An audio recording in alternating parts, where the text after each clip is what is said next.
ڈٹے ہوئے لوگ. سرکار نے فلاح انسانیت کے لیے جو دوسرا کام کیا نا، وہ لوگوں کو احساس دلایا ہے کہ اگر غلطی ہو جائے تو تم نے بندوں کے سامنے اپنے آپ کو کلیئر نہیں کرنا، تم نے تو رب کے سامنے اپنے آپ کو کلیئر کرنا، اللہ کے سامنے تم نے بچنا ہے کہ میرا گناہ معاف. اور حضور احساس پیدا کرتے تھے. بخاری شریف میں قبیلہ غامدیہ کی اس عورت کا تذکرہ موجود ہے جو خود آئی تھی، کوئی گرفتار کر کے نہیں لایا تھا، از خود آئی. احساس پیدا ہو گیا نا گناہ کا. یہاں بہت ساری غلطیاں کر کے بھی لوگ جب اپنی بات کرتے ہیں تو کہتے ہیں کبھی یاد تو نہیں کسی کے ساتھ زیادتی کی ہو، یاد تو نہیں کبھی کسی کا. بھئی آپ نے اتنے بڑے ولی ہونے کا دعویٰ کر دیا. انسان تو انسان رہتا ہے. بڑے بڑے لوگ کہہ گئے کہ یا اللہ اگر انجانے میں بھی بھول گئے ہیں تو ہم سے درگزر فرما. لیکن جب ہم تیار ہی نہیں ماننے کو. حضرت انس بن مالک کہتے ہیں وہ خاتون آئی، کوئی پکڑ کے نہیں لایا، کسی 14 دنوں کے ریمانڈ پہ نہیں اسے منوایا گیا، اسے وہ خود بخود آئی. اور کریم محبوب علیہ السلام کے سامنے جب وہ کھڑی ہوئی تو اتنے درد سے میں نے کم لوگ روتے دیکھے ہیں جس درد سے وہ روئی. عرض کرنے لگی حضور میں غلطی کر بیٹھی ہوں، مجھ سے زنا ہو گیا، مجھے پاک کر دے. تو محبوب کریم علیہ السلام نے فرمایا تو کیسے ثابت کرے گی تو نے گناہ کیا؟ یعنی مجرم کو ثابت کرنا پڑ رہا ہے کہ میں گناہ گار. یہ وہ کمال ہے کہ انسانوں کو احساس ہونے لگے کہ یہاں ہم غلط ہیں. جب اعتراف جرم ہوتا ہے، جب بیماری کی تشخیص ہوتی ہے تو پھر اس کا علاج بھی ہو جاتا ہے. حضرت انس بن مالک کہتے ہیں وہ عرض کرنے لگی حضور میرے پیٹ میں ناجائز بچہ ہے.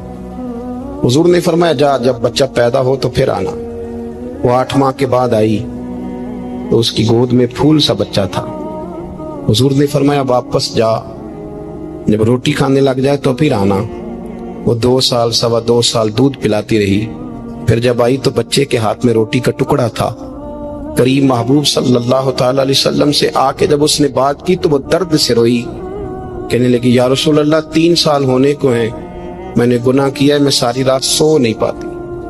حضور تڑپتی، اگر اس حال میں مر گئی تو اپنے رب کو کیا منہ دکھاؤں، مجھے پاک کر دے، میرے حال پہ رحم فرمائے. محبوب کریم صلی اللہ علیہ وسلم نے بچہ ایک صحابی کو دیا، فرمایا بچوں کی طرح پالنا، اور کہا اسے لے جاؤ، پتھر مار مار کے اسے سنسار کر دو. صحابہ کہتے ہیں اسے پتھر لگ رہے تھے اور حضور بے چینی کے ساتھ ٹہل رہے تھے. آ کے خبر دی حضور وہ تو وصال کر گئی، انتقال ہو گیا. فرمایا یہاں تک تو بات اس کی تھی. حضرت انس بن مالک کہتے اب محبوب کریم نے صحابیات سے فرمایا اسے غسل دو، کفن پہناؤ، جنازہ تیار ہو جائے تو مجھے خبر کرنا. حضرت انس بن مالک کہتے ہیں غسل ہوا، کفن ہوا، جنازہ تیار ہوا تو حیران ہم تب ہوئے جب میرے محبوب نے فرمایا صفیں بناؤ، میں خود جنازہ پڑھاؤں، میں خود جنازہ پڑھاؤں. اور سرکار نے جنازہ پڑھایا تو ایک شخص کی زبان سے نکلا حضور اس ملعون کا معاذ اللہ جنازہ جس نے ناجائز بچہ جنا، اس کے لیے آپ دعا کر رہے ہیں، جنازہ پڑھا. حضور فرمانے لگے خاموش ہو جاؤ، تم نے گناہ دیکھا ہے، اس کا احساس نہیں دیکھا.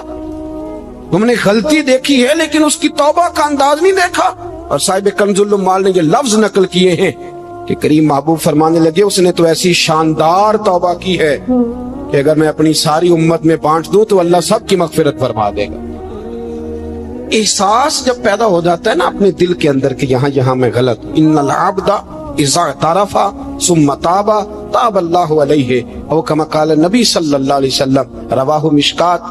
حضور نے فرمایا جب کوئی بندہ کہتا ہے نا اللہ میں بھول گیا تھا اور پھر وہ توبہ کرتا ہے تو رب اس کی توبہ کو فوراً ہی قبول فرما لیتا ہے. حضرت عبداللہ بن حذافہ جہاد کر رہے تھے، روم کے عیسائیوں نے گرفتار کر لیا. 1000 آدمی نے مل کے پکڑا، گرفتار نہیں ہوتے تھے صحابی. 1000 آدمی نے گھیرا ڈالا، گرفتار کر کے لے گئے. اور جب بادشاہ کے سامنے گئے تو وزیر کہنے لگا بادشاہ بندہ بڑے کام کا ہے، اگر ہمارے قابو آ گیا تو فائدہ دے گا. صحابی ہیں حضرت عبداللہ بن حذافہ، حضرت فاروق اعظم کا زمانہ ہے، اگر قابو آ گیا تو فائدہ دے گا. بادشاہ کہنے لگا کیوں، کیا خوبی ہے؟ کہنے لگے ہم 1000 آدمی تھے، یہ اکیلا قابو نہیں آ رہا، 1000 آدمی تھے، اگر ہماری فوج میں شامل ہو گیا تو بہت بڑا جرنیل ملے گا. بادشاہ کہنے لگا کوئی مسئلہ نہیں، 2-3 چیزیں ہوتی ہیں بندے کو خریدنے کے لیے، خرید لیتے ہیں. بادشاہ کہنے لگا عبداللہ جتنی دولت تجھے چاہیے میں تجھے دے دیتا ہوں، میرے لشکر میں آ جا، معاذ اللہ اسلام چھوڑ دے. حضرت عبداللہ بن حذافہ کیا فرماتے ہیں؟ فرماتے ہیں بڑا تو بیوقوف ہے، میں نے دولت کمانی ہوتی تو مدینے میں بیٹھ کے تجارت کرتا، میں دولت کمانے نہیں نکلا، میں تو رسول اللہ کی رضا کمانے کے لیے نکلا ہوا ہوں۔ دولت کمانی ہوتی تو کسی مارکیٹ میں ہوتا، میدان میں آنا تھا، شہادت ہے مطلوب مقصود مومن، نہ مال غنیمت نہ کشور کشائی، یہ دولت تو لوٹی ہے رسول اللہ کے دروازے کی، یہ تو پیچھے پیچھے پھرتی ہے نبی پاک کے غلاموں، یہ کمانی ہوتی تو میں کسی مارکیٹ میں ہوتا، میدان میں تھوڑا ہوتا۔ عبداللہ بن حذافہ سے ایک دوسری چال چلی، کہنے لگے میاں عہدہ جو تجھے چاہیے، میں بادشاہ ہوں، میرے نیچے جو عہدہ تو کہے گا وہ تجھے مل جائے گا۔ حضرت عبداللہ بن حذافہ کہنے لگے شاید تجھے پتہ نہیں میری تعریف کیا ہے، شاید تو جانتا نہیں میری تعریف کیا ہے۔ کہا صاحب کی کیا تعریف ہے؟ کہنے لگے میں رسول اللہ کا صحابی ہوں اور کائنات میں سب سے بڑا عہدہ مصطفیٰ کے صحابی ہونے کا عہدہ ہے۔ صحابہ وہ صحابہ تھے جن کی ہر صبح عید ہوتی تھی، خدا کا قرب حاصل تھا، نبی کی دید ہوتی تھی۔ فرمایا میں نے حضور کے جلوے دیکھے ہوئے ہیں، مجھے عہدے کی ضرورت ہی نہیں، اور میں نے عہدہ لینا ہوتا تو میں سیاست کرتا، میں تو شہادت لینے نکلا ہوں میدان میں، عہدے کا میں نے کیا کرنا ہے؟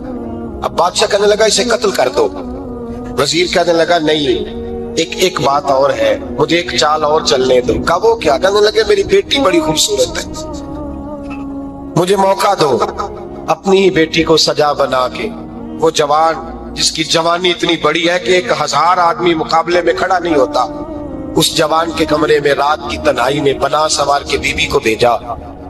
بی بی کہتی ہے میں ساری رات بن سور کے اس صحابی کے کمرے میں بیٹھی رہی، لیکن یہ کیا شخص تھا، ساری رات ہی مسلح پہ بیٹھا رہا، ساری رات ہی، کچھ دیر تھک جاتا تو یہ کریم رسول پہ درود پڑھنا شروع کر دیتا۔ بی بی کہتی ہے سحری ہو گئی تو میں نے چھو کے دیکھا کہ انسان ہے کہ جن ہے، یہ بندہ ہے کہ فرشتہ ہے، چھو کے دیکھا، کہنے لگے پیچھے ہٹ جا۔ میں نے کہا میں نے تو سنا تھا تو 1000 کے مقابلے میں ہے اور تو اتنا بے حس ہے کہ بنی سوری دلہن بیٹھی ہے، تو نے نظر نہیں کی؟ عبداللہ بن حذافہ، بی بی کہتی ہے نظر پھر نہیں اٹھائی، نظر پھر جھکی ہوئی ہے۔ کہنے لگے بی بی میں مجبور ہوں، اب میرے اوپر کوئی غسل نہیں چلتا، میں نے جلوہ والضحیٰ کا دیدار کیا ہوا ہے، اب میری نگاہوں میں جچتا نہیں کوئی، اس لیے کہ جیسے میرے سرکار ہے ایسا نہیں کوئی، کبھی بھی اب نہیں کسی کا میرے اوپر جادو چلتا، میں نے مصطفیٰ کو، اور کہا ذرا پیچھے ہٹ کے بیٹھ، مجھے میرے رسول نے غیر محرم سے بچنے کا حکم دیا ہے، ذرا پیچھے ہٹ کے بیٹھ، سحری کا وقت تھا۔ وہ بی بی کہتی ہے اس نوجوان کے جملے میرا سینہ چیر گئے، کلیجہ پھٹ گیا، چیخ نکلی، میں کفر کے عالم میں روئی۔ میں نے کہا مجھے بتا تو صحیح، آخر یہ جذبہ کہاں سے ملتا ہے، آخر یہ روشنی تو میں نے دیکھی نہیں، کہاں سے آتی ہے؟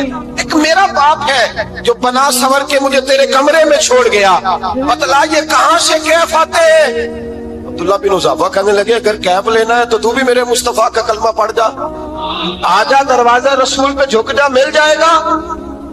سویرے دروازے پہ باپ آیا بیٹی سے رزلٹ لینے، دروازہ کھولا تو بیٹی نقاب پہنے باہر آئی، باپ کہنے لگا کیا بلا؟ کہنے لگی پیچھے ہٹا، تو غیر محرم ہے، کافر ہے، میں مسلمان ہوں۔ اس نے کہا کیا ہوا؟ کہنے لگی تیرے جیسے کو باپ کہوں، تیرے جیسے کو جو مجھے استعمال کرنا تھا، میں تجھے باپ نہیں مانتی، میں اب رسول والی ہو گئی، میں حضرت فاطمہ کی کنیزہ ہو گئی، میں اب نبی کریم کی خادمہ ہوں، خبردار میرے قریب نہ آنا۔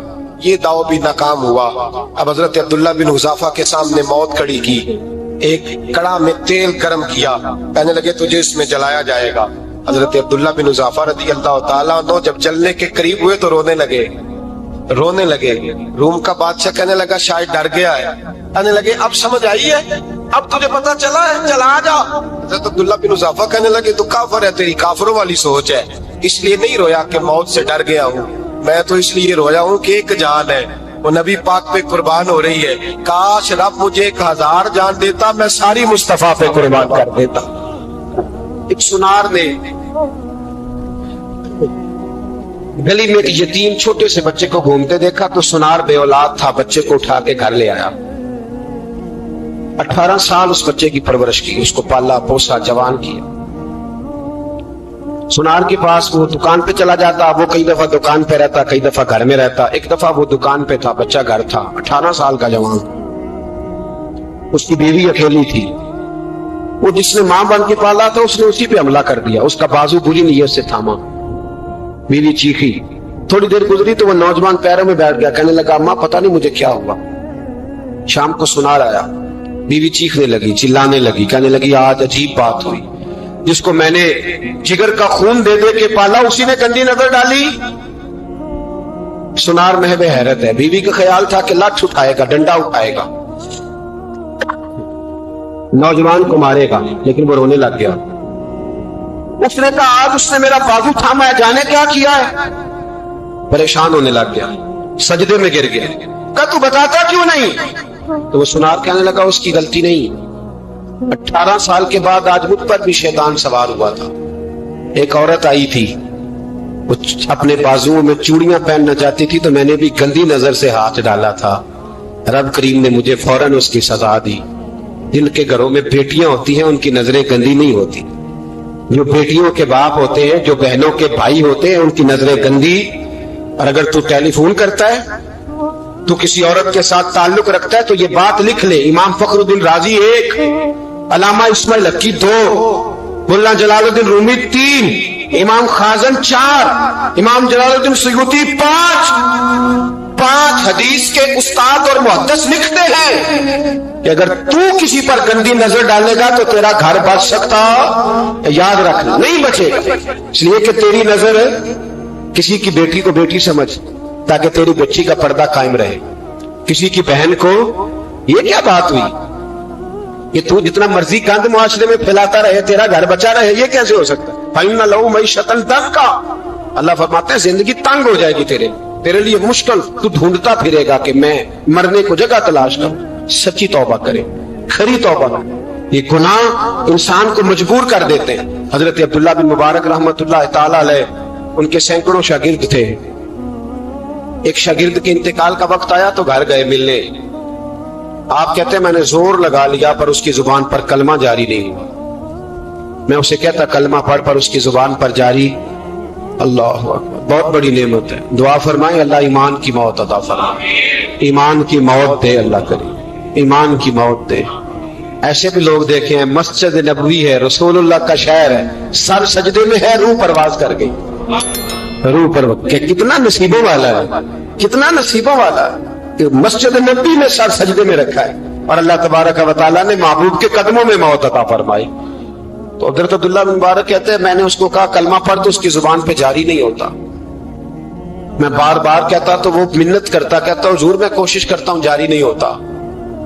فرماتے میں پریشان ہو کے اٹھا، ابھی میں دروازے پہ پہنچا تھا اس نے چیخ ماری اور روح پرواز کر گئی، بچے رونے لگے، بیوی رونے لگی، تو میں نے اس کی بیوی سے کہا کہ جرم کیا کرتا، اتنا بڑا پاپی پہ کلمہ جاری نہیں ہوا۔ اس کی زوجہ کہنے لگی حضرت جی 2 گناہ تھے اس کے، ایک تو یہ شراب کا عادی تھا، روکتی تھی باز نہیں آتا تھا، اور دوسری بات یہ کہ یہ اپنی اماں کا نافرمان تھا، وہ 2 گلیاں چھوڑ کے رہتی ہے، یہ کبھی ملنے نہیں گیا تھا، اس بوڑھی کا کلیجہ اس کی طرف سے بڑی تکلیف میں تھا۔ حضرت عبداللہ بن مبارک کہنے لگے جا تو بھی دعا کر، اس کی ماں کو بھی کہہ دعا کرے کہ یہاں تو یہ کلمہ نہیں اسے نصیب ہوا، اللہ کرے اللہ آخرت کی منزلیں اس کی بہتر فرما دے۔ یہ حدیث سنانے لگا ہوں، حدیث ہے، حدیث رسول ہے، جوان خاص کر کے ذرا میری بات پہ توجہ کرے اور بزرگ خاص کر توجہ کرے جنہوں نے تربیت کرنی ہے، سنیں۔ حضور کی بارگاہ میں ایک نوجوان آیا ہے، یہ سنگ میل ہے حدیث، اس کو یاد رکھنا۔ عرض کی حضور میں سارے گناہ چھوڑ سکتا ہوں، زنا نہیں چھوڑتا۔ حضور مجھے زنا کی اجازت ہونی چاہیے۔ میرے حبیب نے تھپکی دی، بٹھا لیا۔ میں کہتا ہوں حضور نے گناہگاروں کو معاشرے سے کاٹا نہیں، ان کی تربیت فرمائی ہے، ان کی تربیت فرمائی ہے، ان کو قریب فرمایا۔ میرے حبیب کریم صلی اللہ علیہ وسلم نے فرمایا ادھر آ بیٹھ جا، بیٹھ گئے۔ حضور نے فرمایا تو پسند کرتا ہے تیری ماں کے ساتھ کوئی بدکاری کرے؟ حضور نہیں۔ فرمایا تو پسند کرتا ہے تیری بیٹی کے ساتھ کوئی بدکاری کرے؟ یا رسول اللہ میں آنکھیں نکال دوں گا۔ حضور نے فرمایا تو پسند کرتا ہے تیری بہن کے ساتھ؟ حضور میں کاٹ ڈالوں گا وہ ہاتھ جو میری بہن کی طرف اٹھیں گے۔ فرمایا تو پسند کرتا ہے کہ تیری خالہ پھپھی ممانی کی طرف کوئی ایسی حرکت کرے؟ حضور میں کاٹ کے رکھ دوں گا ان لوگوں کو جو بات بھی کریں گے۔ میرے حبیب نے فرمایا اچھا جس کے ساتھ تو بدکاری کی اجازت مانگ رہا ہے وہ کسی کی ماں نہیں لگتی؟ वो किसी की बहन नहीं लगती, वो किसी की बेटी नहीं होगी। याद रखे मुल्ला जलालुद्दीन रूमी 1, इमाम गजाली 2, आला हजरत फाजले बरेलवी 3। बुजुर्ग मुतफिका तौर पर लिखते हैं, फरमाते हैं जो गंद के साथ दूसरे घर में ताड़ता है वो अपने घर की खैर मना ले, जो गंदी नजर दूसरों पर रखता है वो अपने घर की खैर मना ले। इसलिए कि जो जुर्म वो किसी के खाते में डालेगा वो सजा बन के उसके घर की तरफ लौटा दिया जाएगा, जो बदकारी वो किसी के खाते में डालेगा वो सजा बन के अल्लाह उसके घर की तरफ लौटा देगा। अगर अपने घर को पाक रखना चाहते हो तो दूसरों की तरफ पाक नजर रखनी शुरू कर दो। अगर चाहते हो कि तेरा घर अजीब मामला है ना, बेटे को तो पसंद की शादी की इजाजत है तो बेटी को इजाजत क्यों नहीं? अगर तेरा बेटा पसंद की शादी करेगा तो याद रखना, फिर जब किसी की बेटी ये लफ्ज बोलती है फिर इज्जतों के जनाजे निकलते हैं, फिर उरियानी फहाशी का जो है वो कलक लगता है माथे पर। फिर याद रखना चारों जानिब से रुसवाइयां तेरा नसीबा होती है। अगर तू बेटी को रोकना चाहता है तो बेटे का हाथ पकड़, अगर तू बेटी को साफ रखना चाहता है तो बेटे को शर्मो हया की चादर उड़ा, अगर तू बेटियों के किरदार की हिफाजत करना चाहता है तो पहले बेटे को पाबंद शरीयत बना। एक बहुत बड़ा गुनाह बदनिगाही का गुनाह है। आपको पता है हमारे मुल्क के अंदर बदकारी, जिना और बेहयाई की शरह कितनी बढ़ती जा रही है, किस कदर बढ़ती जा रही है। वो लोग जो निकाह कर लेते हैं वो भी अपनी निकाहों को, मैं अक्सर कहता हूँ, हुजूर ने फरमाया निकाह आधा ईमान है, जिसने निकाह कर लिया उसका ईमान मुकम्मल हो गया। तो जो निकाह के बाद भी बाज ना आया, मैं उसको बेईमान नहीं कहता, लेकिन नबी पाक ने फरमाया जो निकाह कर ले उसका ईमान, बोलिए ईमान महफूज हो गया, उसका ईमान, सारे बोलिए ईमान, और जो फिर भी बाज ना आए, हुजूर कह रहे ईमान मुकम्मल हो, और जो ना बाज आया क्या फतवा दिया जाए हदीस की रोशनी में। मेरे नबी पाक की बारगाह में औरतें आई तौबा करने, बैत करने, मुसलमान होने, तो हुजूर बैत लेते वक्त फरमाने लगे मेरे साथ वादा करो, झूठ नहीं बोलोगी, गीबत नहीं करोगी, जिना नहीं करो। एक औरत बोल पड़ी, कहने लगी या रसूल अल्लाह सल्लल्लाहु अलैहि वसल्लम मैं मुसलमान तो नहीं पर खानदानी हूँ, मेरे घर वालों के जहन में भी कभी जिना का ख्याल नहीं आया। हम तो इसे खानदानों के वकार के खिलाफ समझते हैं। रोज बुरी नजर से किसी को देखना और किसी के बारे में गलत बातें, नाराज ना होना। बहुत सारे बूढ़े भी लज्जत ले लेके जुर्म बयान करते हैं, गुनाह बयान करते हैं, गलत बातें करते हैं, किसी औरत के बारे में तबसरा करते हैं। क्या समझते हैं मर्द और औरत माज़ अल्लाह ताला एक कमरे में जाके बदकारी करे तो वही जिना है? मेरी तरफ देखिए और झांक करके सुनिए क्या अर्ज कर रहा हूं, इधर देखिए मेरी तरफ। नबी पाक सल्लल्लाहु अलैहि वसल्लम ने फरमाया जिना जुबान का भी होता है, जिना कान का भी होता है, जिना आंख का भी होता है। हुजूर किस तरह? फरमाया जिसने गंद देखा उसने आंख का जिना किया, जिसने लज्जत लेके सुना चुप नहीं कराया, पूरी बात सुनी, वो भी जानी है। और जिसने गंदी बात बोली वो मुंह का जानी है, जिसने गंद सोचा वो दिमाग का जानी है। और जानी को सबसे पहली सजा अल्लाह ये देता है कि सजदे की लज्जत छीन लेता है, इबादत का सुरूर छीन लेता है, उसका नमाज में दिल नहीं लगता। कुरान में सबसे पहली सजा उसे अल्लाह अपने दरवाजे से दूर कर देता है। भाइयों आज हमारे सजदे बेकैफ हैं, आज लोग गलत जगह पे घंटों बैठे रहते हैं, मस्जिदों में लोगों के दिलों को घबराहट होती है, लोग भागते हैं। मेरे नबी पाक ने फरमाया तू नजर को पाक कर ले, अल्लाह तेरी इबादत में लज्जत पैदा फरमा देगा। मेरे भाई याद रख ले और सुन ले, सबसे कमजोर आदमी वो है जिसका जहन पाक नहीं, सबसे कमजोर आदमी वो है जो किरदार का गलत है। एक बात मैंने पढ़ी, आप यकीन करें मेरा दिल करे कि मैं आग लगा दूं इस उन्वान को जिस पे गंदगी लिखी जाती है, उन अखबारों को, उन चीजों को जिस पे गंद लोगों के दिलों में। वो इंडिया की एक वजीर आजम औरत गुजरी तो किसी ने उससे कहा कि पाकिस्तान ने तो तुम्हें शिकस्त दी है, तुम जीत नहीं सके बड़ा मुल्क होके। कहने लगी कोई बात नहीं, थोड़ा वक्त ठहर जाओ, हम इन पर तहजीबी यलगार करेंगे, इनके घरों में नंगा नाच करेंगे, ये गंदी तस्वीरें देखेंगे, ये गंद में उलझ जाएंगे। और जो कौम गंद में उलझ जाया करती है वो फिर किसी से लड़ने की ताकत नहीं रखती, उसके अंदर डट जाने की हिम्मत नहीं होती, उसकी गैरत के जनाजे निकल जाते। दिल करता है जल जाए वो जल जाए जहां से बुराई फैलती, तबाह हो जाए वो इलाके जहां से गंद होता है। लोग गंद की कमाई खाते हैं, गंद की एक्टरों के साथ खड़े होकर फोटोएं खिंचाते हैं और गुनाह पे फख्र करते हैं, और गंदे लोग कहते हैं अल्लाह का फजल है हम गंद फैला रहे हैं, सुम्मा माज अल्लाह। लोग गुनाह पे फख्र करते हैं चौकों चौराहों में। मोहम्मद बिन कासिम आए हिंदुस्तान पे राजा दहर के मुकाबले में, नौजवान मेरी तरफ देखे और सही होके बैठे, खासे सही होके बैठे, तकरीर नहीं कर रहा, जज्बात का, मेरे जज्बात सुने, दिल के फपूले जल रहे हैं सीने के दाग से, अल्लाह की कसम रूह की गहराई से बात कर रहा हूँ। वो बात कर रहा हूँ जो सीना कह रहा है कि फट जाए और कहना न पड़े। कुरान और हदीस पढ़ते हैं और फिर अपना हाल देखते हैं तो लगता यह है कि अजाब करीब आ गया है, लगता है जमीन फटने वाली है, आसमान गिरने वाला, लगता है करीब आ गया सारा कुछ। समझे क्या अर्ज कर, ये बात अगर आप समझ गए तो कीमत वसूल हो गई। इसको समझ गए तो समझ ले आपके मिजाज के अंदर अल्लाह ने तब्दीली पैदा कर दी। मोहम्मद बिन कासिम 18 साल का जवान, एक औरत की इज्जत पर राजा दहर हिंदू ने हमला किया, मोहम्मद बिन कासिम बचाने आए।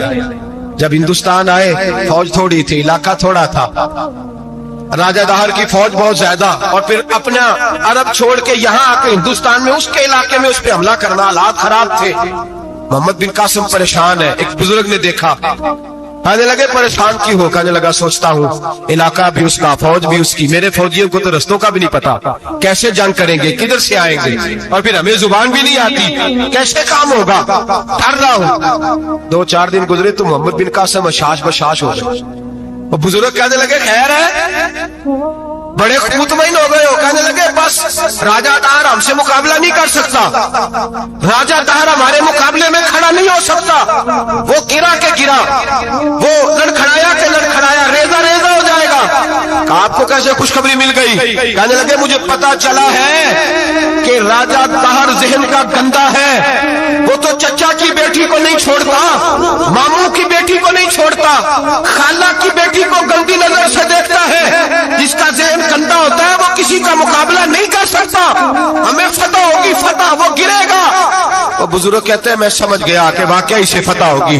आज कश्मीर क्यों आजाद नहीं हो रहा, फलस्तीन में आग क्यों लगी हुई है? मुसलमान जब तक जहन का गंदा है कमजोर है, जब तक जहन का नापाक है कमजोर है। हजरत साद बिन अबी वकास रदी अल्लाह ताला अन्हु फरमाया करते थे अल्लाह मुसलमान की मदद उतनी देर तक करता रहता है जितनी देर तक मुसलमान का जहन साफ रहता है, किरदार पाक रहता है। आग इसलिए मुआशरे में लगी है। नौजवानों तुम कहते हो कामयाबियां नहीं मिलती, उसे कैसे कामयाबी मिल सकती है जिसका जहन ही साफ नहीं? वो कैसे दुनिया की बाजी जीत सकता है जिसकी निगाह ही पाक नहीं? वो कैसे आगे बढ़ सकता है जिसके किरदार में पाकी इसकी नहीं? अपने आप को पाक कर लो, अल्लाह हर मुश्किल में तुम्हारी मदद फरमाएगा, हर रास्ते में तुम्हारी मदद फरमाएगा। और मैंने कहा जब आदमी नापाक होता है तो रब करीम उससे इबादत की लज्जत छीन लेता है, और अल्लाह की सबसे बड़ी सजा ये है कि किसी को सजदा न लंबा करना दे। रब करीम सबसे ज्यादा उससे नाराज है जिसको कुरान पाक के खोलने की तौफीक ना हो। सबसे ज्यादा रब करीम उस शख्स से नाराज है जो अल्लाह की बारगाह में झुकने की लज्जत छोड़ जाए। मेरे नबी पाक सैयद आलम अलैहिस्सलाम के सहाबा लंबी इबादतें करते थे, लंबी। किसी ने कहा था रूम के बादशाह थे कि ये मुसलमान फातेह क्यों हो जाते? तो उसने कहा मैंने मौला अली के जमाने में जासूसी कराई थी, पता किया था कि हर मैदान में कामयाब क्यों होते हैं। तो कहते मैंने देखा ये दिन के मुजाहिद होते हैं पर रात के आबिद होते। अब आगे बढ़ते हैं। कुरान मजीद ने सूरह नूर की आयत नंबर 30 में कहा कि कुल लिल मुमिनीन यगुद्दु मिन अबसारिहिम, फरमाया कि ए महबूब अलैहिस्सलाम मोमिन मर्दों से कह दो कि अपनी नजरें झुका के रखें, अपनी नजरें। और अगली आयत में फरमाया वकुल लिल मुमिनाती यगुद्दुन मिन अबसारिहिन, फरमाया कि ए महबूब मोमिन औरतों से भी कह दो कि अपनी नजरें झुका। मर्द भी अपनी नजर झुका के रखेगा औरत की तरफ, लेकिन ये सारी पाबंदी सिर्फ मर्द पर नहीं, औरत भी गैर महरम का चेहरा नहीं देखेगी, उस पर भी उसी तरह नजर झुकाने का हुक्म है जिस तरह के वो हर दुकानदार को भाईजान कह के गुफ्तगू करने की उसको भी इजाजत नहीं है कि वो समझे कि पाबंदी तो मर्द ने करनी थी, मैंने थोड़ी करनी थी। वो जिसके पास जाए, जहां भी जाए, डॉक्टर के पास जाए, बाहर जाए, तो वो जिस तरह मर्जी उसका दिल चाहे वो बातचीत करे, इसकी औरत को भी इजाजत इस्लाम नहीं देता। बुनियादी तौर पे इस्लाम शर्म और हया का दीन है, हया की बात करता है। हया की जब हम तारीफ करते हैं तो हया की तारीफ ये है कि कोई कभी भी चीज देख के ना तो आपकी तबीयत में कराहत महसूस हो, आप कोई गलत जुमला मुंह से निकालते हुए जरा झिझकें, आप कोई गलत बात करते हुए थोड़ा बोझ महसूस करें। हमारे यहाँ तेजी से फरोग पाया है बेहयाई। संगियों की महफिलें, यारों की महफिलें, उसमें गलीज गुफ्तगू होती है। इल्ला माशा, इन दोस्तों को बड़ी पाक साफ गुफ्तगू करनी चाहिए। दोस्ती का रिश्ता बड़ा मुकद्दस रिश्ता है। जो यहाँ एक दूसरे से प्यार करेंगे जन्नत में भी इकट्ठे दाखिल किए जाएंगे। शर्त यह है कि प्यार अल्लाह रसूल की रिजा के लिए हो, लेकिन उसके अंदर अगर आपकी गुफ्तगू कच्ची हो, कमजोर हो, फाशी वाली हो, उरियानी वाली हो, हमारे यहाँ तो अब इसको लोग फैशन समझते हैं, इसको मर्दानगी की अलामत समझते हैं कि वो जी सारी बातें यूं जी वहां हो गई और जिसका जो जी चाहा उसने कहा। आप जब हया के दायरे में होते हैं तो आप खुद भी सुकून महसूस करते हैं। देखे ना, आपको नींद सुकून से कहाँ आती है? जहां कमरा बांधो, चारों जानिब दीवार है, ऊपर छत है, खाली दरवाजा भी खुला हुआ हो ना, तो जब बंदा सुकून लेना चाहता है तो कहता है यार जरा दरवाजा जरा बंद कर दो। वो अच्छी तरह अपने आप को छुपा लेता है ना हया के पर्दे में, तो अल्लाह उसे सुकून अता करता है।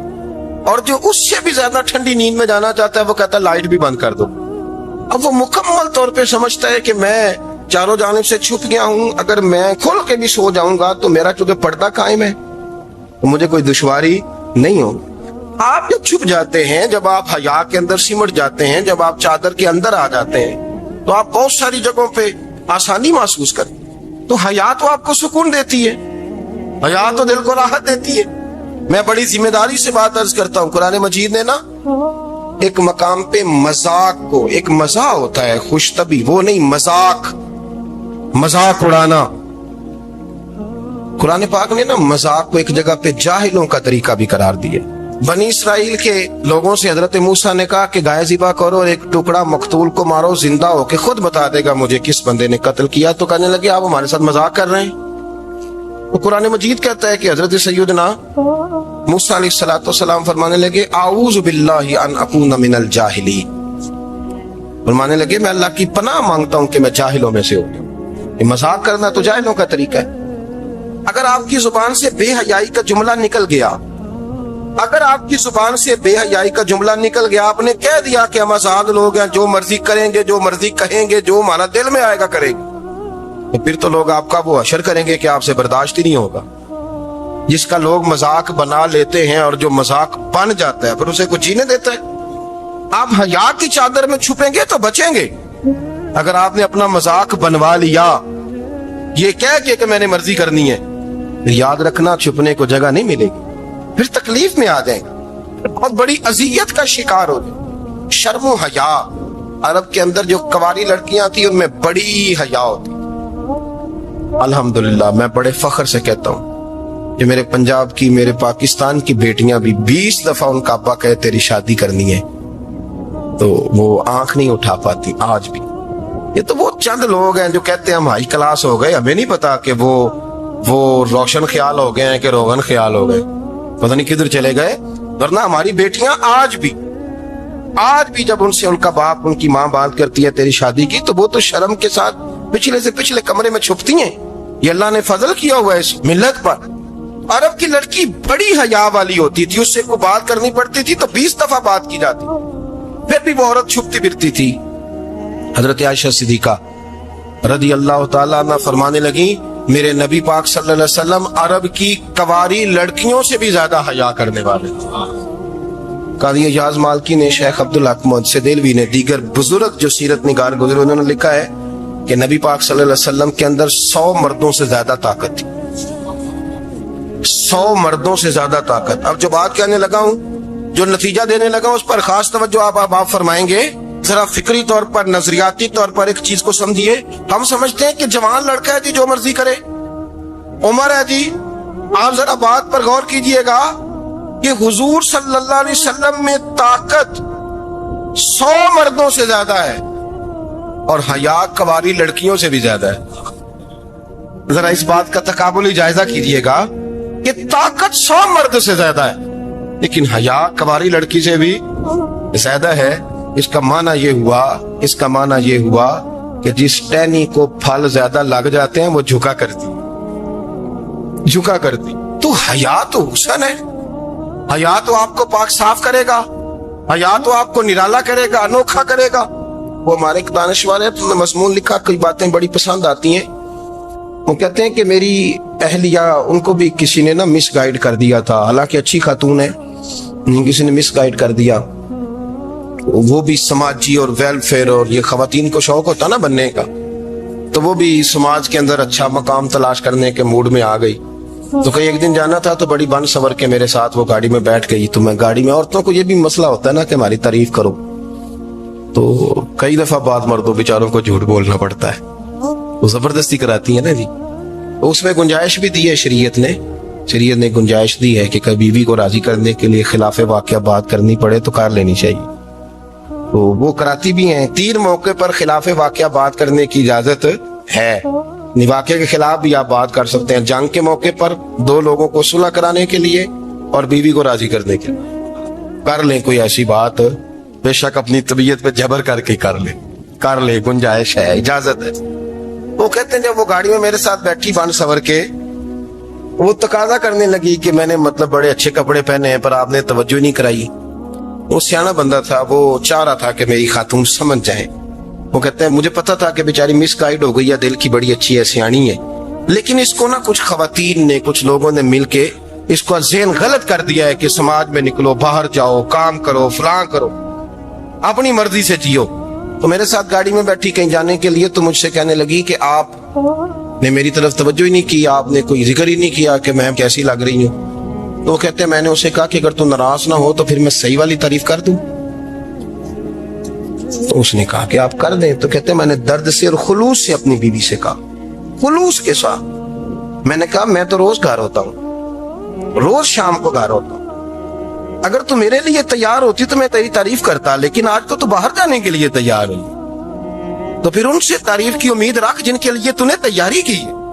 मेरे लिए तैयारी करती तो मैं तो हर शाम तेरे पास होता हूँ। कहते हो मेरे लफ्जों में दर्द था तो वो भी रो पड़ी। फिर कहने लगी आप गाड़ी रोक दे, मुझे बाहर जाके किसी को राजी नहीं करना, मैंने उसे राजी करना है जिसको रब करीम ने मेरा शौहर बनाया और मेरे लिए मुंतखब किया है, मेरे माँ बाप को। मैं वापस लौटती हूँ। ये एक पहलू है, सुलगता हूँ, इसको समझा जाए।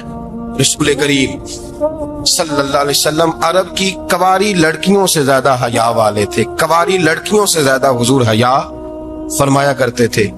जब खाना काबा की मक्का शरीफ में तामीर हो रही थी ना, अहले अरब उसको तामीर कर रहे थे, तो नबी पाक सल्लल्लाहु अलैहि वसल्लम अपने चचा हजरत अब्बास के साथ खाना काबा की तारीफ में मसरूफ थे। तो अरब के लोग चूंकि लंबा कुर्ता पहनते थे पैरों तक, तो नीचे अगर किसी वक्त कोई चीज नहीं भी होती थी तो किसी को वो नजर नहीं आती थी, क्योंकि पर्दा रहता था, लंबा कुर्ता पहना हुआ होता था। तो जब बच्चे, सरकार की उम्र मुबारक भी अभी थोड़ी थी, तो इस तरह बच्चे जब निकलते तो वो कई दफा अपनी तहमद उतार देते नीचे से, और कोई मजदूरी करने लगते तो 3-4 तय करके ना तहमद की कंधे पे रख लेते, जिस तरह कभी देहातों में लोग कपड़ा सर पे रखते थे कि ऊपर अगर कोई वजनी चीज रखेंगे तो वो तकलीफ नहीं देगी। नबी पाक सल्लल्लाहु अलैहि वसल्लम भी सब लोगों के साथ खाना काबा की तामीर में शामिल थे। तो हजरत अब्बास रदी अल्लाह तआला उन्होंने कहा हुजूर से, अभी अल्लाह ने नबूवत भी नहीं फरमाया था, भतीजे आप भी तामद उतारिए, ये सही मुस्लिम में हदीस मौजूद, और इसको कंधे पे रख लीजिए, आप ईंटें उठा उठा के ला रहे हैं तो जरा आपको तकलीफ नहीं होगी। तो सरकार दो आलम सल्लल्लाहु अलैहि वसल्लम से ये बात कही और फिर जल्दी से हुजूर की तामद को निकाल के ना, हालांकि लंबा कुर्ता पहना हुआ, तो वो जैसे ही उनके कंधे पे रखा ईंटें रखने के लिए, तो सरकार तो जमीन पे गिर गए, बेहोश हो गए, आंखें आसमान की तरफ। और फिर हुजूर पुकार रहे हैं आजारी आजारी आजारी, मेरा तामद दे दो, मेरा तामद दे दो। कभी कोई शख्स इस वजह से भी बेहोश हुआ है कि मेरे वजूद से कपड़ा उतर गया है?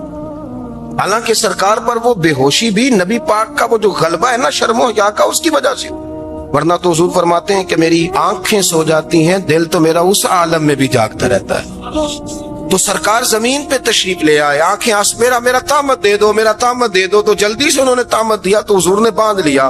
फिर तबीयत मुबारक में तसल्ली हुई, यानी हम उस रसूल के गुलाम हैं कि जिनके तो वजूद से कपड़ा उतर जाए तो हुजूर बर्दाश्त नहीं करते, कबूल नहीं फरमाते, तकलीफ शुरू हो जाती। लेकिन यहाँ नौजवान है, اور بڑا قد کاٹ ہے اور بڑے بڑے سمجھدار لوگ ہیں، گرمی آتی ہے تو شارٹ کپڑے پہن کے گھومتے، ان کو خیال نہیں کہ یہ وہ والا لباس ہے جو باہر تو کیا گھر میں اماں کے سامنے نہیں پہننا چاہیے، بہنوں اور بیٹیوں کے سامنے نہیں پہننا چاہیے۔ آپ کی گفتگو میں شرم و حیا ہو، آپ کے لب و لہجے کے اندر حسن ہو۔ آپ کو پتہ ہے نبی پاک صلی اللہ علیہ وسلم نے فرمایا میری امت میں سب سے زیادہ حیا کرنے والے عثمان غنی ہیں، عثمان غنی سب سے زیادہ حیا کرنے والے۔ آپ فرمایا کرتے تھے جب سے حضور کا چہرہ دیکھا ہے میں نے کبھی اپنی شرمگاہ بھی نہیں دیکھی، میں نے آنکھوں کا وضو نہیں توڑا، اور جب سے حضور کے دست مبارک میں نے بیعت کے لیے سیدھا ہاتھ بڑھایا تو پھر سیدھا ہاتھ میں نے کبھی گندگی کو نہیں لگایا۔ حیات، آپ باتھ روم کے اندر بھی غسل فرماتے تھے تو کپڑوں سمیت کرتے تھے۔ کسی نے کہا حضرت واش روم کے اندر کیوں نہیں کپڑے اتارتے؟ آپ فرمانے لگے باہر بندوں سے حیا کرتا ہوں، اندر جاتا ہوں تو رب سے حیا نہیں شروع ہو جاتا، وہ تو دیکھ رہا ہے نا۔ تو میں جو بات آپ کی خدمت میں عرض کرنا چاہتا ہوں اس کو آپ سمجھیے گا میرے عزیز، کہ شرم والا مزاج، گفتگو بھی شرم والی، آنکھیں بھی شرم والی، لباس بھی شرم والا، دوستی یاری بھی شرم والی، بہت ساری ایسی باتیں۔ دیکھیں نا آپ ذرا، میں نے کہا کہ باتوں کو سن کے گزر نہ جایا کریں، اس کی گہرائی پر غور کریں۔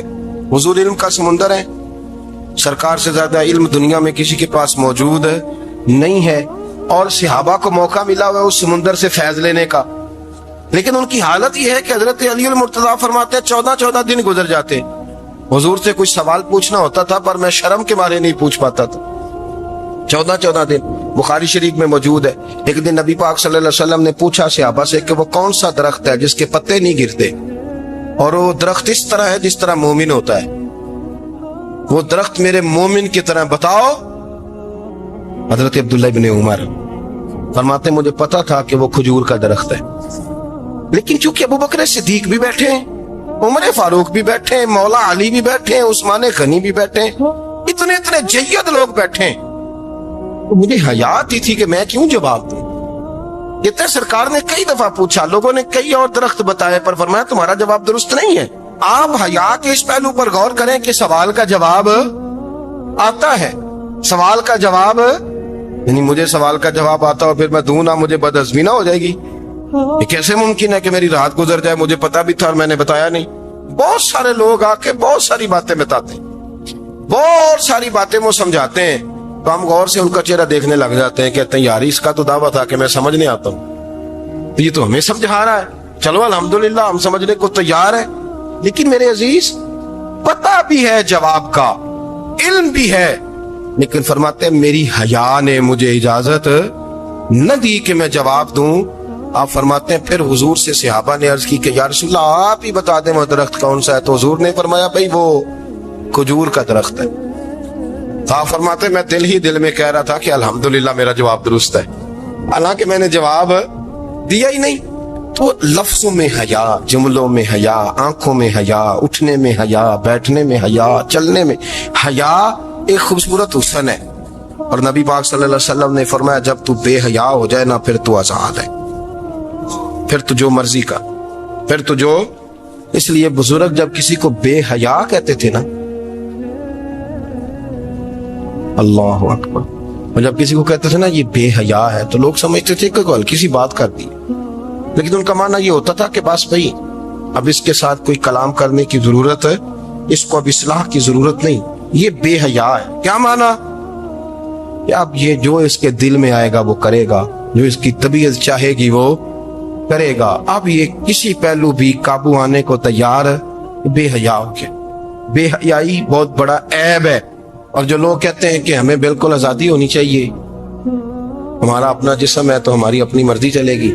ایک وزیر صاحب ہیں، پتہ نہیں میں ان کو جانتا تو نہیں، انہوں نے سینٹ میں تقریر کی ہے، میں نے ان کی بات سنی ہے، اس نے کہا نہیں بھائی جسم رب کا ہے تو مرضی بھی تو رب کریم کی چلے گی، اور مرضی بھی اللہ کی۔ یہ مجھے تھوڑا سا مسئلہ ہے جسم پر، کبھی کبھی مجھے کثرت سفر سے الرجی ہو جاتی ہے۔ میرے ساتھ لوگ نا دل سے پیار کرتے ہیں، شاید ہی کوئی اچھا ڈاکٹر ہو جس تک میرے سنگی مجھے لے کے نہ گئے، پر جسم اللہ کا ہے نا، مرضی بھی جب چاہے گا صحت دے گا۔ کیوں کچے کاموں میں لوگ پڑ گئے، کیوں غلط لوگ سوچ میں پڑ جاتے ہیں، یہ اسی کا ہے، اور جب وہ چاہے گا، آپ اس بات کو اچھے طریقے سے سمجھ لیں کہ جو اپنی مرضی چوکوں چوراہوں میں کر رہے ہوتے ہیں نا، جو مرضی گاندمند، وہ جانور ہوتے ہیں، वो जानवर होते हैं जो ना चौक देखते हैं, ना गली देखते हैं, ना उन्हें पता होता है कि जगह कौन सी है। वो इंसान है। मैंने कह दिया जो मैंने कहना था, मैंने कह दिया। वो जानवर होते हैं। और जो कुछ इंसान होते हैं ना, उनके अंदर कुछ ना कुछ फिर शर्म हया भी होती है। वो चौकों चौराहों में वो हरकतें और वो काम नहीं करते जो जानवर करते हैं। उनके लिए बड़े पर्दे होते हैं, उनके लिए बड़ी बातें होती है, उनके लिए बड़ा कुछ होता है। जो बिल्कुल आजाद हो जाए, कोई पता ना हो किस वक्त क्या कहना है, क्या करना है, तो फिर वो दायरा इंसानियत से खारिज हो जाता है। हम आपको क्या दावत दें? आप तो वो बातें कर रहे हैं जो इस्लाम का इंसानियत के हक में भी ठीक नहीं। आप तो वो वाली बातें कर रहे हैं जिनका इंसानियत भी तकाजा नहीं करती कि ये बातें होनी चाहिए। लेकिन एक बात, मैं तो जज्बाती नहीं होता, मैं बड़े गौर से चीजों को देखता हूँ, सुनता हूँ। और ना मैं उन मौसमी मेंढकों की, वो मुझे आतिक साहब कहने लगे जी बड़े बड़े मौलवी एक बंदे के साथ बैठे हुए होते थे और वो रोजे में बड़े बड़े दरस देता था, तो वो भी फलानी फलानी हरकतें कर रहा है। तो मैंने कहा हमने तो पुराना कहा था कि मौसमी मेंढक है, तो पुराने कह रहे हैं कि अदाकार है, तो वो जहां कास्ट करेंगे वहां वो अदाकारी करेगा। आप किसी मजहबी जगह कर ले तो वहां कर लेगा, कहीं और जगह करेंगे तो हम तो पुराना कह रहे हैं। तो किसी को कभी समझ आती है तो किसी को कभी और जगह जाके समझ आती है।